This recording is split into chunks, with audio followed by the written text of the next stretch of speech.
श्रीमद् भगवत गीता के पास दुनिया की हर समस्या का समाधान है, आपके हर सवालों का जवाब है। भगवत गीता ही है जो आधुनिक युग में समस्याओं से घिरे हुए मनुष्य को एक कर्मशील जीवन जीने के लिए प्रेरित करती है। गीता ऐसे प्रेरणादायक संदेशों का महासागर है जो जीवन से निराश मनुष्य को आशाओं से भर देती है। श्रीमद् भगवत गीता एकमात्र ऐसा ग्रंथ है जो मनुष्य को जीने का सही तरीका बताती है। गीता जीवन में धर्म, कर्म और प्रेम का पाठ पढ़ाती है। श्रीमद् भगवत गीता का ज्ञान मानव जीवन और जीवन के बाद का जीवन दोनों के लिए उपयोगी माना गया है। श्रीमद् भगवत गीता भगवान का श्वास है, हृदय है और भगवान की साक्षात मूर्ति है। गीता भगवान का प्रधान रहस्यमय आदेश है। ऐसी दशा में गीता का पालन करने वाला उन्हें प्राणों से भी बढ़कर प्रिय है। भगवत गीता में कुल 18 अध्याय है और 700 श्लोक है, जिसे सभी के लिए पढ़ पाना थोड़ा मुश्किल है।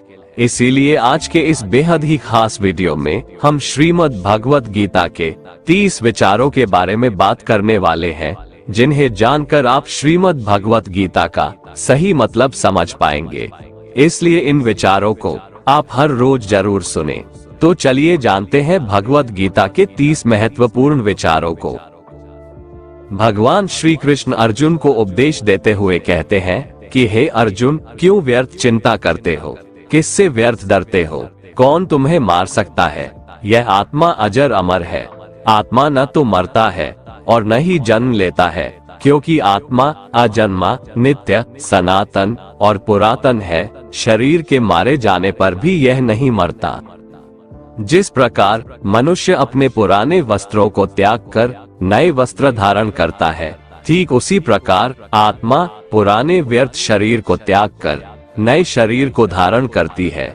आत्मा को शस्त्र काट नहीं सकते और न अग्नि इसे जला सकती है, जल इसे गीला नहीं कर सकता और ना ही वायु इसे सुखा सकती है। ये प्रकृति का नियम है। इस सत्य को स्वीकार करके भयमुक्त होकर आज में जीना चाहिए। ज्ञानी व्यक्ति ना तो मरने वाले का शोक करते हैं और ना ही उनका शोक करते हैं जो अभी जिंदा है, क्योंकि वो जानते हैं जो मर गया वो फिर से जन्म लेगा और जो जिंदा है वो एक दिन जरूर मरेगा। परंतु फिर भी अगर तुम इस आत्मा को सदा जन्म लेने वाला और सदा मरने वाला समझता है, तो भी हे महाबाहो, तू इस प्रकार का शोक करने के योग्य नहीं है, क्योंकि इस मान्यता के अनुसार जन्मे हुए की मृत्यु निश्चित है और मरे हुए का जन्म लेना भी निश्चित है। हे अर्जुन, अपने धर्म से भागकर तू भय मत कर, क्योंकि एक क्षत्रिय के लिए धर्मयुक्त युद्ध से बढ़कर दूसरा कोई कल्याणकारी कर्तव्य नहीं है। हे पार्थ, अपने आप प्राप्त हुए और खुले हुए स्वर्ग के द्वार रूपी इस प्रकार के युद्ध को भाग्यवान क्षत्रिय लोग ही पाते हैं। किंतु अगर तुम इस धर्मयुक्त युद्ध को नहीं करेगा तो स्वधर्म और कीर्ति को खोकर पाप को प्राप्त होगा तथा युगों युगों तक तुम्हारे अपकीर्ति की चर्चा होगी। सम्मानित पुरुष के लिए अपकीर्ति मौत से भी बढ़कर है। या तो तुम युद्ध में मारा जाएगा और स्वर्ग को प्राप्त होगा, या तो संग्राम में जीतकर पृथ्वी का राज्य भोगेगा। इस कारण हे अर्जुन, उठ और युद्ध कर। हार जीत, लाभ हानि और सुख दुख को समान समझकर युद्ध के लिए तैयार हो जा। इस प्रकार युद्ध करने से तू पाप को नहीं प्राप्त होगा और यही तुम्हारा सबसे बड़ा धर्म और कर्म है। कर्म पर ज्ञान देते हुए भगवान श्री कृष्ण कहते हैं कि हे अर्जुन, कर्म करो लेकिन फल की इच्छा मत रखो। अपने संपूर्ण कर्मों को भगवान को समर्पित करके करो। जो मनुष्य इस प्रकार से कर्म करता है वह कर्मयोगी कहलाता है। कर्मयोगी की स्थिति इस संसार में एक दाता के समान है और वह कुछ पाने की कभी चिंता नहीं करता। वह जानता है कि वह दे रहा है और बदले में कुछ मांगता नहीं, और इसीलिए वह दुख के चंगुल में नहीं पड़ता। कर्मयोगी कर्म का त्याग नहीं करता है, वह केवल कर्मफल का त्याग करता है और कर्मजनित दुखों से मुक्त हो जाता है। कर्म फल का त्याग कर धर्मनिरपेक्ष कार्य का संपादन भी पूजा के समान हो जाता है। संसार का कोई कार्य ब्रह्म से अलग नहीं है। इसलिए कार्य की प्रकृति कोई भी हो, निष्काम कर्म सदा ईश्वर को ही समर्पित हो जाता है। पुनर्जन्म का कारण वासनाओं या अतृप्त कामनाओं का संचय है। कर्मयोगी कर्मफल के चक्कर में ही नहीं पड़ता, अतः वासनाओं का संचय भी नहीं होता। इस प्रकार कर्मयोगी पुनर्जन्म के बंधन से भी मुक्त हो जाता है। कर्मयोग हमारे आत्मज्ञान को जागृत करता है। इसके बाद हम न केवल अपने वर्तमान जीवन के उद्देश्यों को, बल्कि जीवन के बाद की अपनी गति का पूर्वाभास प्राप्त कर सकते हैं। इस योग में कर्म के द्वारा ईश्वर की प्राप्ति की जाती है। श्रीमद् भगवत गीता में कर्मयोग को सर्वश्रेष्ठ माना गया है। गृहस्थ और कर्मठ व्यक्ति के लिए ये योग अधिक उपयुक्त है। कर्मयोग का कभी नाश नहीं होता। इसके संस्कार साधक के अंतःकरण में स्थित हो जाते हैं और वे साधक को दूसरे जन्म में पुनः साधन में लगा देते हैं। निष्काम भाव से किए गए कर्मों का विपरीत परिणाम भी नहीं होता है और ऐसा साधक भगवान को प्राप्त हो जाता है। श्री भगवान कहते हैं कि आसक्ति रहित कर्म वेदों से भी बढ़कर है। वेद भी सिर्फ 3 गुणों में समाप्त हो जाते हैं, उससे आगे वे भी नहीं जानते। उससे आगे है कर्म योग। श्री भगवान का कहना है कि कर्म करो लेकिन उससे आसक्ति मत रखो। बेहद बड़े जलाशय के प्राप्त हो जाने पर छोटे जलाशय में मनुष्य का जितना प्रयोजन रहता है, उसी तरह से जिसने ब्रह्म तत्व को समझ लिया, तब उसके लिए वेदों की कोई आवश्यकता नहीं रह जाती है। भगवान श्री कृष्ण कहते हैं, श्रेष्ठ पुरुष जैसा आचरण करता है, अन्य पुरुष भी वैसा ही आचरण करते हैं। वह जो कुछ प्रमाण देता है, समस्त मनुष्य समुदाय उन्हीं के पद चिन्हों पर अपने रास्ते चुनता है। इसलिए सज्जन व्यक्तियों को सदैव अच्छा व्यवहार करना चाहिए। हे अर्जुन, मेरा इन तीनों लोकों में न तो कुछ कर्तव्य है और न ही कोई वस्तु प्राप्त करने योग्य है, फिर भी मैं कर्म में ही बरतता हूँ, अर्थात मैं भी कर्म करते हुए अपने कर्तव्य का निर्वाह करता हूँ। श्री भगवान कहते हैं, हे पार्थ, यदि मैं कर्मों को करने में सावधानी ना बरतूं तो बड़ा अनर्थ हो जाएगा, क्योंकि मनुष्य सब प्रकार से मेरे ही मार्ग का अनुसरण करते हैं। इसलिए यदि मैं कर्म न करूं तो ये सब मनुष्य नष्ट भ्रष्ट हो जाएंगे और मैं संकर्ता का करने वाला हो जाऊंगा तथा इस समस्त प्रजा को नष्ट करने वाला बन जाऊंगा। हे भारत, जिनमें समझ नहीं होती वो कर्म में आसक्त होकर कर्म करते हैं। आसक्ति रहित विद्वान को भी चाहिए कि वह भी लोगों को सही दिशा दिखाने के लिए उसी प्रकार कर्म करे। जो ज्ञानी है, जिन्हें ईश्वर की सच्चाई मालूम हो चुकी है, उनकी ये जिम्मेदारी बन चुकी है कि उनके काम करने के तरीके से कहीं किसी और के मन में काम करने के प्रति अश्रद्धा या अपमान ना पैदा हो जाए। इसलिए उन ज्ञानी जनों के लिए ये जरूरी है कि वो ऐसा उदाहरण सामने रखें जिससे हर कोई अपना कर्म, अपना कर्तव्य करने के लिए प्रेरित हो। वास्तव में संपूर्ण कर्म सब प्रकार से प्रकृति के गुणों द्वारा किए जाते हैं, तो भी जिसका अंतःकरण अहंकार से मोहित हो रहा है, ऐसा अज्ञानी मैं करता हूँ ऐसा मानता है। तामसिक गुण वाले व्यक्ति आलस्य या नींद इसी प्रकार के कर्म करते हैं। राजसिक गुण वाले बात बात पर शौर्य या बहादुरी दिखाने का काम करते हैं, लेकिन ज्ञानी मनुष्य जानते हैं उसके गुण ही उससे कर्म करवा रहे हैं, और जो ज्ञानी नहीं होते वो समझते हैं कि सब कुछ वही कर रहे हैं। कर्म में लगे हुए ज्ञानियों को ये जानना चाहिए कि गुण ही उनसे कर्म करवाते हैं, वो खुद कुछ भी नहीं करते। और जो ज्ञानी इस बात को समझ ले तो ये उनकी जिम्मेदारी होती है कि वो अज्ञानियों को समझाए कि कर्म ही उनका धर्म है। श्री कृष्ण अर्जुन से कहते हैं कि तुम मुझ अंतर्यामी परमात्मा में अपने सारे कर्मों को अर्पण कर दे। जो कोई मनुष्य दोष दृष्टि से रहित और श्रद्धा युक्त होकर मेरे इस मत का सदा अनुसरण करते हैं, वे भी संपूर्ण कर्मों से छूट जाते हैं। परंतु जो मनुष्य मुझ में दोषारोपण करते हुए मेरे इस मत के अनुसार नहीं चलते हैं, उन मूर्खों को तू संपूर्ण ज्ञानों में मोहित और नष्ट हुआ ही समझ। ज्ञानी मनुष्य या योगी किसे कहते हैं, इसके बारे में श्री भगवान बताते हैं, कि जब मनुष्य मन में स्थित संपूर्ण कामनाओं को भली भांति त्याग देता है और आत्मा से आत्मा में ही संतुष्ट रहता है, तब वह मनुष्य ज्ञानी या योगी कहलाता है। दुखों की प्राप्ति होने पर जिसके मन में उद्वेग नहीं होता, सुखों की प्राप्ति में जो सर्वथा स्पृहा रहित है तथा जिसके राग, भय और क्रोध नष्ट हो गए हैं, ऐसा मनुष्य ज्ञानी कहलाता है। जो मनुष्य सर्वत्र स्नेह रहित होकर शुभ या अशुभ वस्तु को प्राप्त होकर न प्रसन्न होता है और न द्वेष करता है, वह ज्ञानी है। जिस प्रकार कछुआ सब ओर से अपने अंगों को समेट लेता है, वैसे ही जब कोई मनुष्य इंद्रियों के विषयों से इंद्रियों को सब प्रकार से हटा लेता है, तब वह स्थिर बुद्धि मनुष्य ज्ञानी के समान है, ऐसा समझना चाहिए। इसलिए साधक को चाहिए कि वह उन संपूर्ण इंद्रियों को वश में करके समाहित चित्त होकर मेरा ध्यान करे, क्योंकि जिस पुरुष की इंद्रियां वश में होती है, उसी की बुद्धि स्थिर हो जाती है। विषयों का चिंतन करने वाले पुरुष की उन विषयों में आसक्ति हो जाती है, आसक्ति से उन विषयों की कामना उत्पन्न होती है और कामना में विघ्न पड़ने से क्रोध उत्पन्न होता है। क्रोध से भ्रम पैदा होता है, स्मृति में भ्रम हो जाने से बुद्धि का नाश हो जाता है और बुद्धि का नाश हो जाने से उस पुरुष का पतन हो जाता है। जिस प्रकार हवा के झोंके नाव को भटका देती है, ठीक उसी प्रकार मनुष्य की इंद्रियां उसकी बुद्धि को भटका देती है।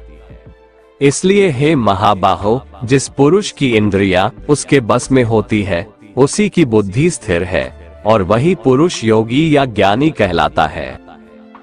भगवान श्री कृष्ण कहते हैं, जिस प्रकार समुद्र की स्थिति अचल है, भारी से भारी आंधी तूफान आने पर या अनेक नदियों के जल प्रवाह उसमें प्रविष्ट होने पर भी वह अपनी स्थिति से विचलित नहीं होता, मर्यादा का त्याग नहीं करता, उसी प्रकार परमात्मा के स्वरूप में स्थित योगी की स्थिति भी सर्वथा अचल होती है। बड़े से बड़े सांसारिक सुख दुखों का संयोग वियोग होने पर भी उसकी स्थिति में जरा भी अंतर नहीं पड़ता। वह योगी परमात्मा में नित्य निरंतर अटल और एकरस स्थित रहता है। जो मनुष्य संपूर्ण कामनाओं को त्याग कर ममता रहित, अहंकार रहित और स्पृहा रहित होकर विचरण करता है, वही मनुष्य शांति को प्राप्त कर पाता है। मन पर नियंत्रण रखना जरूरी है। मनुष्य का मन वायु की तरह चंचल है। यह मन ही है जो मनुष्य को काम वासनाओं की तरफ भटकाता रहता है। अगर जीवन को सफल बनाना है तो मन पर काबू करना बहुत जरूरी है। मन को वश में करने से दिमाग की शक्ति केंद्रित होती है, जिससे कार्यों में सफलता मिलने लगती है। गीता के अनुसार जिस व्यक्ति ने अपने मन पर काबू पा लिया, वह मन में पैदा होने वाली बेकार की चिंताओं और इच्छाओं से भी दूर रहता है। साथ ही व्यक्ति अपने लक्ष्य को भी आसानी से प्राप्त कर लेता है।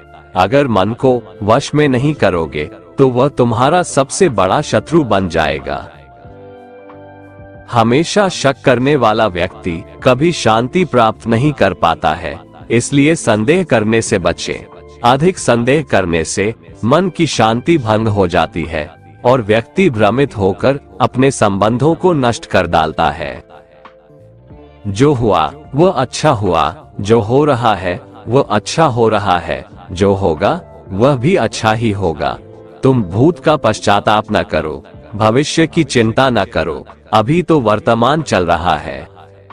तुम्हारा क्या गया जो तुम रोते हो? तुम क्या लाए थे जो तुमने खो दिया? तुमने क्या पैदा किया था जो नाश हो गया? न तुम कुछ लेकर आए, ना कुछ लेकर जाओगे। जो लिया यहीं से लिया, जो दिया यहीं पर दिया। जो लिया इसी संसार से लिया, जो दिया इसी संसार को दिया। तुम खाली हाथ आए थे और खाली हाथ चले जाओगे। जो आज तुम्हारा है कल वो किसी और का था, परसों किसी और का होगा। तुम इसे अपना समझकर मग्न हो रहे हो। बस यही प्रसन्नता तुम्हारे दुखों का कारण है। परिवर्तन संसार का नियम है। एक क्षण में तुम करोड़ों के स्वामी बन जाते हो, दूसरे ही क्षण में तुम दरिद्र हो जाते हो। मेरा तेरा, छोटा बड़ा, अपना पराया, मन से मिटा दो, फिर सब तुम्हारा है, तुम सबके हो।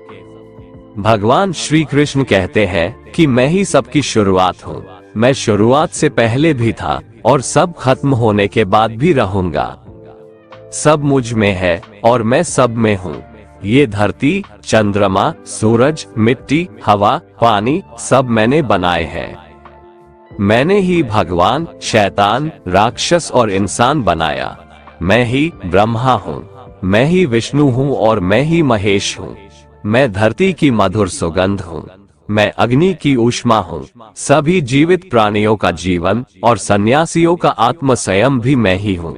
मैं ही सबका पालन पोषण करता हूँ और मैं ही सबका विनाश करता हूँ। मैं धरती के सभी प्राणियों को जानता हूँ, लेकिन वास्तविकता में मुझे कोई नहीं जानता। जब जब इस धरती पर पाप, अहंकार और अधर्म बढ़ेगा, तो उसका विनाश कर पुनः धर्म की स्थापना करने हेतु मैं अवश्य अवतार लेता रहूंगा। कान्हा कहते हैं, जिस प्रकार प्रकाश की ज्योति अंधेरे में चमकती है, ठीक उसी प्रकार सत्य भी चमकता है। इसलिए मनुष्य को हमेशा सत्य की राह पर चलना चाहिए। तन की सुंदरता मन को आकर्षित करती है, जबकि स्वभाव की सुंदरता हृदय को आकर्षित करती है। इसीलिए मनुष्य का स्वभाव हमेशा निर्मल होना चाहिए। कौन क्या कर रहा है, कैसे कर रहा है और क्यों कर रहा है, इन सब से आप जितना दूर रहेंगे उतना ही खुश रहेंगे। मनुष्य अपने हृदय से जो दान कर सकता है वो अपने हाथों से नहीं कर सकता, और मौन रहकर जो कुछ वो कह सकता है वो शब्दों से नहीं कह सकता। किसी भी व्यक्ति को ना तो समय से पहले और ना ही भाग्य से अधिक कुछ मिलता है, लेकिन उसे पाने के लिए सदैव प्रयत्नशील रहना चाहिए। भगवान श्री कृष्ण कहते हैं, जिस मनुष्य के अंदर ज्ञान की कमी और ईश्वर में श्रद्धा नहीं होती, वो मनुष्य जीवन में कभी भी आनंद और सफलता को प्राप्त नहीं कर पाता। मोह विनाश का कारण होता है। मनुष्य के दुखों का मूल कारण उसका मोह ही है। वो जितना अधिक मोह करेगा उतना ही अधिक कष्ट भी भोगेगा। ज्यादा खुश होने पर और ज्यादा दुखी होने पर निर्णय नहीं लेना चाहिए, क्योंकि ये दोनों परिस्थितियां आपको सही निर्णय नहीं लेने देती हैं। जो व्यक्ति आध्यात्मिक जागरूकता के शिखर तक पहुंच चुके हैं, उनका मार्ग है निस्वार्थ कर्म, और जो भगवान के साथ संयोजित हो चुके हैं, उनका मार्ग है स्थिरता और शांति। मानव कल्याण ही भगवत गीता का प्रमुख उद्देश्य है। इसलिए मनुष्य को अपने कर्तव्यों का पालन करते समय मानव कल्याण को प्राथमिकता देना चाहिए। हे अर्जुन, वह जो वास्तविकता में मेरे उत्कृष्ट जन्म और गतिविधियों को समझता है, वो शरीर त्यागने के बाद पुनः जन्म नहीं लेता और मेरे परम धाम को प्राप्त होता है। वो व्यक्ति जो सभी इच्छाएं त्याग देता है और मैं और मेरा की लालसा और भावनाओं से मुक्त हो जाता है, उसे अपार शांति की प्राप्ति होती है। संयम, सदाचार, स्नेह एवं सेवा, ये गुण सत्संग के बिना नहीं आते। ईश्वर से किए गए प्रार्थना से इंसान की परिस्थिति या तकदीर बदले या ना बदले, पर उस प्रार्थना से इंसान के चरित्र में जरूर बदलाव आता है। भगवान श्री कृष्ण कहते हैं, हे अर्जुन, जो भक्त मुझे जिस प्रकार भजते हैं, मैं भी उनको उसी प्रकार भजता हूँ, क्योंकि सभी मनुष्य सब प्रकार से मेरे ही मार्ग का अनुसरण करते हैं। इस मनुष्य लोक में कर्मों के फल को चाहने वाले लोग देवताओं का पूजन किया करते हैं, क्योंकि उनको कर्मों से उत्पन्न होने वाली सिद्धि शीघ्र मिल जाती है। ब्राह्मण, क्षत्रिय, वैश्य और शूद्र, इन 4 वर्णों का समूह गुण और कर्मों के अनुसार मेरे द्वारा रचा गया है। इस प्रकार उस सृष्टि रचनादि कर्म का कर्ता होने पर भी मुझ अविनाशी परमेश्वर को तू वास्तव में अकर्ता ही जान। जिसने अपने मन और इंद्रियों को जीत लिया है और जिसने समस्त भोगों की सामग्री का परित्याग कर दिया है, ऐसा आशा रहित पुरुष केवल शरीर संबंधी कर्म करता हुआ भी पापों को नहीं प्राप्त होता है। जिसको बिना मांगे जो मिले उसी में संतुष्ट रहता है, जो न किसी से ईर्ष्या करता है और ना द्वेष, जो सुख दुख को एक समान भाव से देखता है, ऐसा मनुष्य कर्म योगी कहलाता है। जिसकी आसक्ति सर्वथा नष्ट हो गई है, जो अपने देह पर अभिमान नहीं करता और जो ममता से रहित हो गया है, जिसका चित्त निरंतर परमात्मा के ज्ञान में स्थित रहता है, वैसा कर्मयोगी अपना कर्म यज्ञ की तरह करता है और मोक्ष को प्राप्त होता है। जो अपना सब कुछ परमात्मा को अर्पित कर देता है, जिसके लिए परमात्मा ही सब कुछ है, जो अपने हर कर्म में परमात्मा को देखता है और हर कर्म परमात्मा के लिए करता है, वैसा कर्मयोगी मोक्ष का अधिकारी होता है। कान्हा कहते हैं, अपनी इंद्रियों को वश में करने का सबसे बड़ा तरीका है ज्ञान। ज्ञान से ही योगी लोग अपने मन को नियंत्रण में करते हैं। जब भी कोई बुरा विचार आता है तो उनका ज्ञान ही उसे बताता है कि उनका लक्ष्य ये नहीं है। भगवान श्री कृष्ण कहते हैं, यदि कोई मनुष्य सब पापियों से भी अधिक पाप करने वाला है तो भी वह ज्ञान रूपी नाव द्वारा परमात्मा की भक्ति करके पाप रूपी समुद्र से तर जाता है। क्योंकि जिस प्रकार प्रज्वलित अग्नि ईंधनों को भस्ममय कर देता है, वैसे ही ज्ञान रूप अग्नि संपूर्ण कर्मों को भस्ममय कर देता है और मनुष्य परमात्मा को प्राप्त हो जाता है। जिसने अपनी इंद्रियों को जीत लिया है, वह मनुष्य ज्ञान को प्राप्त होता है और भगवान की प्राप्ति कर परम शांति को प्राप्त हो जाता है। विवेकहीन और श्रद्धा रहित और संशय युक्त मनुष्य इस ज्ञान को कभी प्राप्त नहीं कर पाता है। ऐसे संशय युक्त मनुष्य के लिए न ये लोक है, न परलोक है और न सुख ही है। श्री भगवान भगवद गीता में कहते हैं कि व्यक्ति को सदैव बुराई से बचकर रहना चाहिए। अगर कोई बुरा कर्म करता है तो वह कर्म उसको अपने जीवन में भोगना ही पड़ता है। जिस प्रकार बछड़ा हजारों के झुंड में भी अपनी माँ को खोज लेता है, वैसे ही कर्म का फल आपको हजारों के भीड़ में भी खोज लेगा। माधव कहते हैं, किसी जीव को कष्ट देकर आप मुझे खुश नहीं देख सकते हो। श्री कृष्ण जगत के स्वामी हैं, वह कण कण में निवास करते हैं। छोटे से छोटे जीव के हृदय में ईश्वर का वास होता है। उस जीव को कष्ट का अनुभव होना ईश्वर को कष्ट का अनुभव कराता है। अर्थात किसी जीव को कष्ट देकर अपने ईश्वर को खुश कैसे देख सकते हैं। मनुष्य हमेशा अपने भाग्य को कोसता है, ये जानते हुए भी कि भाग्य से भी ऊंचा उसका कर्म है जो उसके स्वयं के हाथों में है। जितना इंतजार परमात्मा आपसे करवा रहा है, समय आने पर वो इतना देगा कि संभाल भी नहीं पाओगे। कोई आपका साथ ना दे तो निराश मत होना, क्योंकि परमात्मा से बड़ा हमसफर कोई नहीं होता।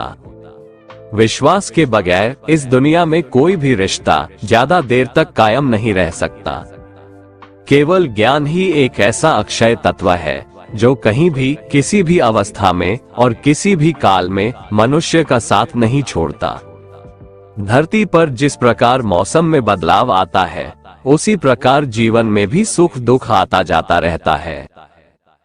युद्ध हो या जीवन, सफलता केवल 3 शस्त्रों से प्राप्त होती है, धर्म, धैर्य और साहस। कोई भी मनुष्य जन्म से नहीं, बल्कि अपने कर्मों से महान बनता है। कुछ पाना है तो खुद पर भरोसा कीजिए, क्योंकि सहारे कितने भी सच्चे और अच्छे हो, साथ छोड़ ही जाते हैं। मित्र गरीब है या अमीर मायने नहीं रखता, बल्कि वो आपके बुरे समय में आपका साथ कितना देता है, यह मायने रखता है। धर्म चाहे जो भी हो, अच्छे इंसान बनो, हिसाब हमारे कर्म का होगा, धर्म का नहीं।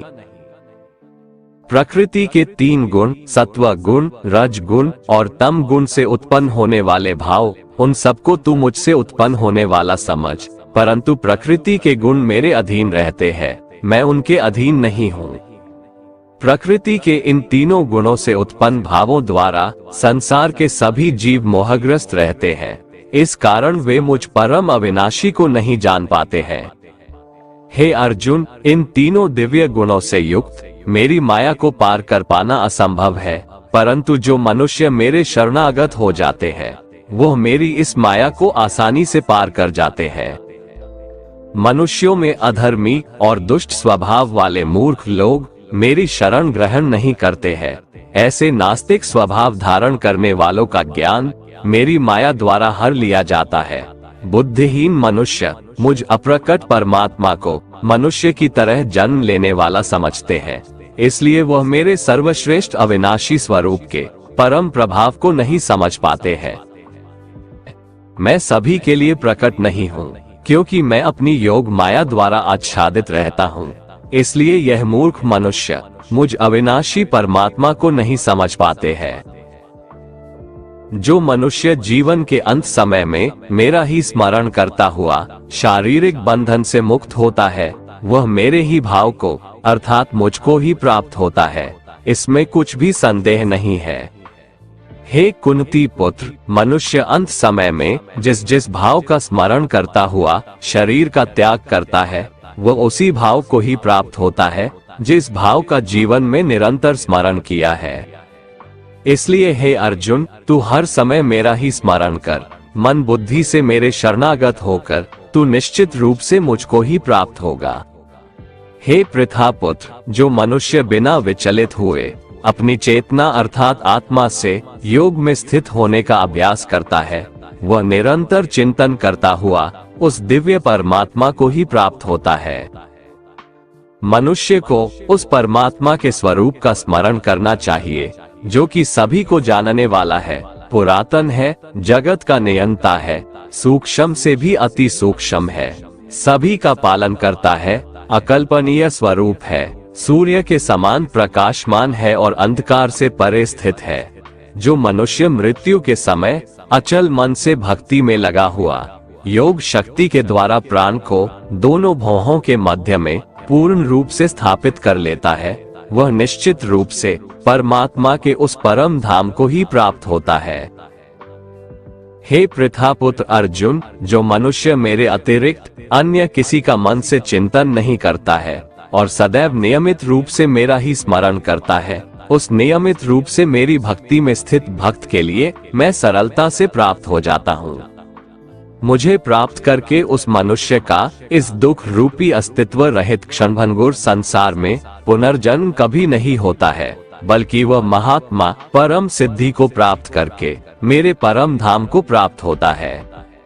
हे अर्जुन, इस ब्रह्मांड में निम्न लोक से ब्रह्म लोक तक के सभी लोकों में सभी जीव जन्म मृत्यु को प्राप्त होते रहते हैं, किंतु हे कुंती पुत्र अर्जुन, मुझे प्राप्त करके मनुष्य का पुनर्जन्म कभी नहीं होता है। जो मनुष्य 1000 चतुर्युगों का ब्रह्मा का दिन और 1000 चतुर्युगों की ब्रह्मा की रात्रि को जानते हैं, वो मनुष्य समय के तत्व को वास्तविकता से जानने वाले होते हैं। ब्रह्मा के दिन की शुरुआत में सभी जीव उस अव्यक्त से प्रकट होते हैं और रात्रि की शुरुआत में पुनः अव्यक्त में ही विलीन हो जाते हैं।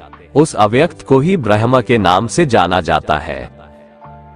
हे पृथा पुत्र, वही यह समस्त जीवों का समूह बार बार उत्पन्न और विलीन होता रहता है।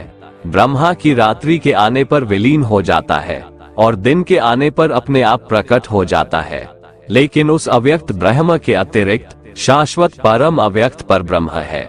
वह पर ब्रह्म सभी जीवों के नाश होने पर भी कभी नष्ट नहीं होता है, जिसे वेदों में अव्यक्त अविनाशी के नाम से कहा गया है।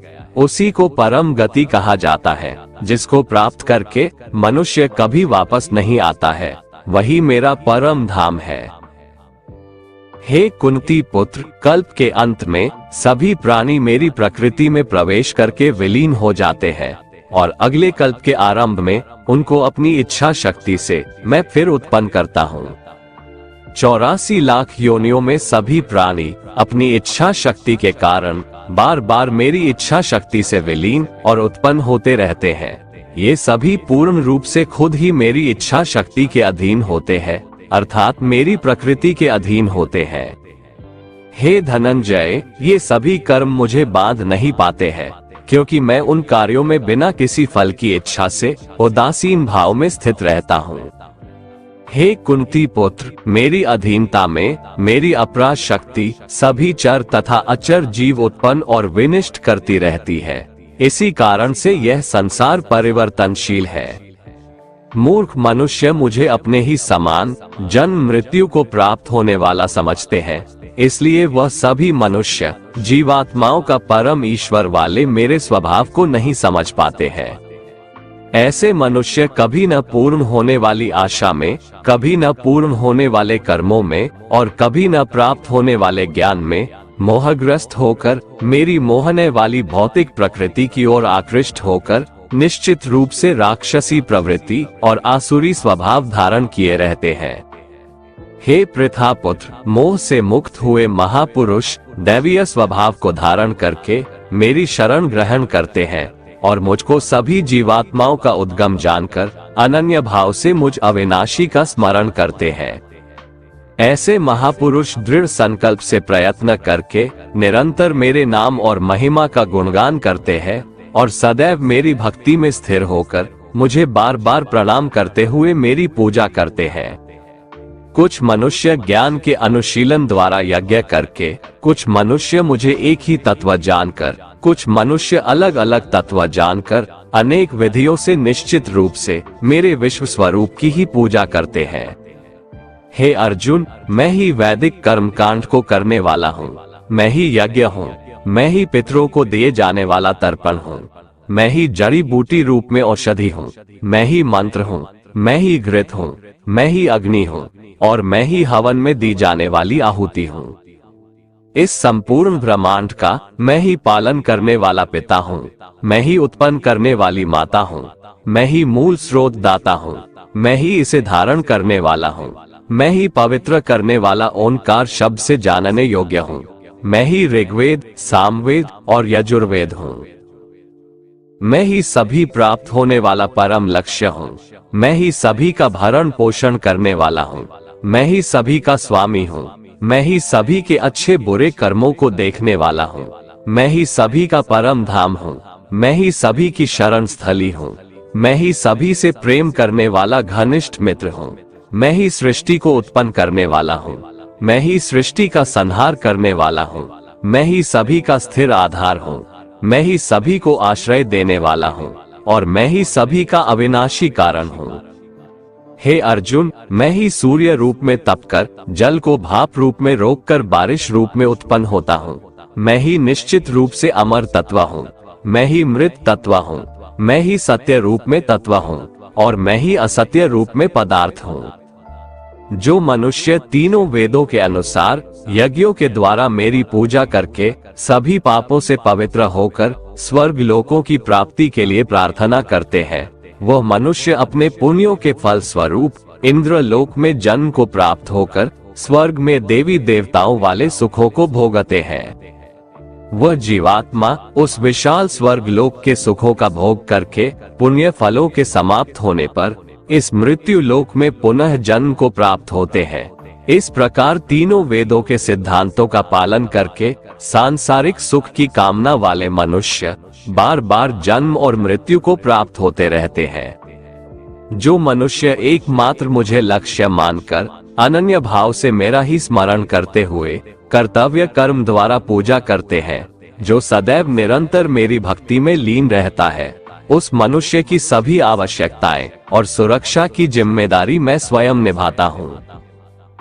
मेरे ऐश्वर्य के प्रभाव को न तो कोई देवतागण जानते हैं और न ही कोई महान ऋषिगण ही जानते हैं, क्योंकि मैं ही सभी प्रकार से देवताओं और महर्षियों को उत्पन्न करने वाला हूँ।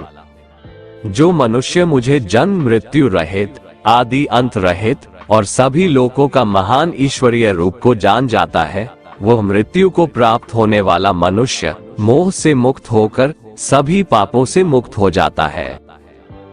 हे अर्जुन, संशय को मिटाने वाली बुद्धि, मोह से मुक्ति दिलाने वाला ज्ञान, क्षमा का भाव, सत्य का आचरण, इंद्रियों का नियंत्रण, मन की स्थिरता, सुख दुख की अनुभूति, जन्म मृत्यु का कारण, भय अभय की चिंता, अहिंसा का भाव, समानता का भाव, संतुष्ट होने का स्वभाव, तपस्या की शक्ति, दानशीलता का भाव और यश अपयश की प्राप्ति में जो भी कारण होते हैं, ये सभी मनुष्यों के अनेकों प्रकार के भाव मुझसे ही उत्पन्न होते हैं। सातों महान ऋषि और उनसे भी पहले उत्पन्न होने वाले चारों सनकादि कुमारों तथा स्वयंभू मनु आदि, ये सभी मेरे मन की इच्छा शक्ति से उत्पन्न हुए हैं। संसार के सभी लोगों के समस्त जीव इन्हीं की ही संतानें हैं। जो मनुष्य मेरी इस विशेष ऐश्वर्यपूर्ण योग शक्ति को तत्व सहित जानता है, वह स्थिर मन से मेरी भक्ति में स्थित हो जाता है। इसमें किसी भी प्रकार का संदेह नहीं है। मैं ही संपूर्ण जगत की उत्पत्ति का कारण हूँ और मुझसे ही संपूर्ण जगत की क्रियाशीलता है। इस प्रकार मानकर विद्वान मनुष्य अत्यंत भक्ति भाव से मेरा ही निरंतर स्मरण करते हैं। जिन मनुष्यों के चित्त मुझ में स्थिर रहते हैं और जिन्होंने अपना जीवन मुझको ही समर्पित कर दिया है, वह भक्त जन आपस में एक दूसरे को मेरा अनुभव कराते हैं। वह भक्त मेरा ही गुणगान करते हुए निरंतर संतुष्ट रहकर मुझ में ही आनंद की प्राप्ति करते हैं। जो सदैव अपने मन को मुझ में स्थित रखते हैं और प्रेम पूर्वक निरंतर मेरा स्मरण करते हैं, उन भक्तों को मैं वह बुद्धि प्रदान करता हूँ जिससे वो मुझको ही प्राप्त होते हैं। जो मनुष्य मुझसे परम प्रेम करके इस परम रहस्य युक्त गीता शास्त्र को मेरे भक्तों में कहेगा, वो मुझको ही प्राप्त होगा। इसमें कोई संदेह नहीं है। उससे बढ़कर मेरा प्रिय कार्य करने वाला मनुष्यों में कोई भी नहीं है तथा पृथ्वी भर में उससे बढ़कर मेरा प्रिय दूसरा कोई भविष्य में होगा भी नहीं।